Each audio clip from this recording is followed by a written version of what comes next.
നമസ്കാരം.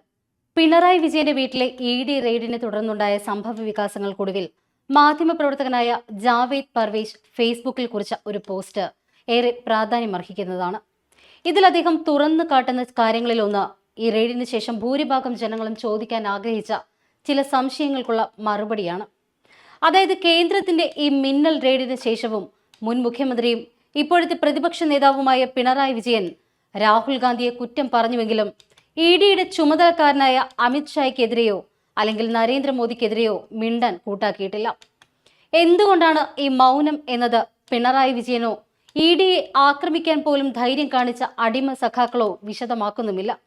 ഇവിടെയാണ് ചില അന്തർധാരകളും കൊടുക്കൽ വാങ്ങലുകളുമൊക്കെ വീണ്ടും ചർച്ചയിൽ വരുന്നത്. ബി.ജെ.പി. CPM ഡീൽ എന്ന ആരോപണം കൂടുതൽ വ്യക്തമാക്കുകയാണ് ഇവിടെ.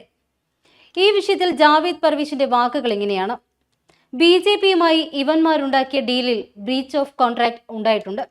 3 സീറ്റല്ല ബി.ജെ.പി. പ്രതീക്ഷിച്ചത്. കേരളത്തെ വർഗീയമായി ധ്രുവീകരിക്കാനുള്ള ശ്രമം ഇവിടുത്തെ ഭൂരിപക്ഷ ഹിന്ദുക്കളും ന്യൂനപക്ഷങ്ങളും തടഞ്ഞു. സത്യം പറഞ്ഞാൽ 100 സീറ്റ് UDFന് കിട്ടിയത് ഓവറായി എന്ന അഭിപ്രായമാണ് എനിക്കുണ്ടായിരുന്നത്.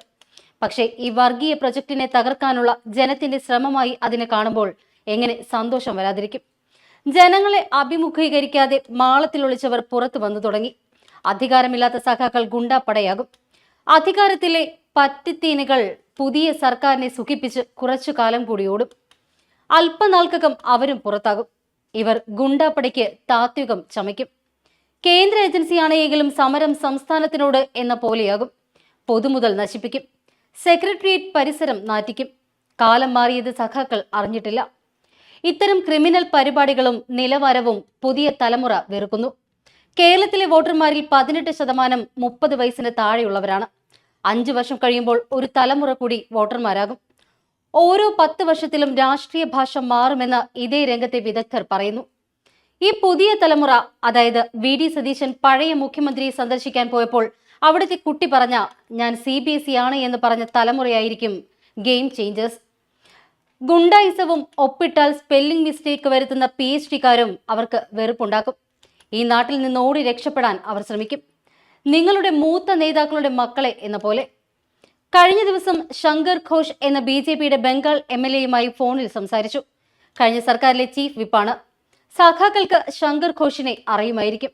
പഴയ SFI DYFI തീപ്പുരി നേതാവ്, CPMന്റെ തലമുതിർന്ന നേതാവും പഴയ നഗരവികസന മന്ത്രിയുമായ അശോക് ഭട്ടാചാര്യയുടെ വലങ്കൈ. സിലിഗുരി മോഡൽ എന്ന കുപ്രസിദ്ധമായ CPM കോൺഗ്രസ് അഡ്ജസ്റ്റ്മെന്റ് ആദ്യമായി പരീക്ഷിച്ച് ബംഗാളിൽ പാർട്ടിയുടെ പപ്പും പൂടയും പറിച്ചു മാറ്റപ്പെടുന്നതിലേക്ക് തുടക്കം കുറിച്ചയാൾ. ശങ്കർ ഘോഷ് ആവർത്തിച്ച ഒരു കാര്യം ഇതാണ്: ഒരിക്കൽ അധികാരത്തിൽ നിന്ന് പുറത്തു പോയാൽ ഇടതിന് പിന്നെ തിരികെ വരിക ഏറെ ബുദ്ധിമുട്ടുള്ള കാര്യമാണ്. ചരിത്രം അത് തന്നെയാണ് പറയുന്നത്. ഞാൻ ആ തിയറി വിശ്വസിക്കുന്നയാളല്ല. ഇടത് തിരിച്ചു വരണമെങ്കിൽ പഴയ ഗുണ്ടായിസ ക്രിമിനൽ ലൈൻ മാറ്റി സ്വയം തിരുത്തലുകൾ വരുത്തണം. തൈക്കണ്ടി ഫാമിലിയെ ന്യായീകരിച്ചു കൊണ്ടിരുന്നാൽ നിങ്ങൾക്ക് അധോഗതിയായിരിക്കും. പുതിയ കാലത്തിനും പുതിയ ലോകത്തിനും പറ്റിയ ഒരു പൊളിറ്റിക്കൽ ഇമാജിനേഷൻ ഇല്ലാതെ നിങ്ങൾ വെറും ഗുണ്ടാപ്പടയും പൂമരങ്ങളുമായി അധപ്പതിക്കരുത്. ഇതിന് അത് പറ്റില്ലെങ്കിൽ എന്തെങ്കിലുമൊക്കെ തല്ലിപ്പൊളിച്ച് ശിഷ്ടകാലം ജീവിക്കും. ദയവ് ചെയ്ത് വർഗീയത പറഞ്ഞുകൊണ്ട് നാടിനെ വിഭജിക്കരുത്.